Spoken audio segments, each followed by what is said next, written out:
It's opening day for the TinCaps. They were welcomed back with love from the Summit City. WANE 15's Courtney Grimm caught up with some of their biggest fans. Courtney? Well, Dirk, despite that rainy weather on opening day, the TinCaps welcomed fans of all ages to start the 2025 season. We're here to catch foul balls. Yeah, pretty much. It's a really exciting time for us because our grandson Ian Koenig will be playing for the TinCaps, and we only learned that a few weeks ago, a few days ago. Well, let's just back up and say spring training. I like watching them and see them hit balls. It's great to come back, come out here, see the new faces, even come back to see all the old faces that are here. Season ticket holders are the best people to be around. This is our first time here. We had to come down and support him.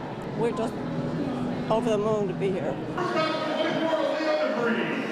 The two of us, we're always here for the fun. Anytime they have a new theme that they bring, we just take and put the extra mile into it. We get asked every year, what are you guys going to do? And the answer is always, we don't know.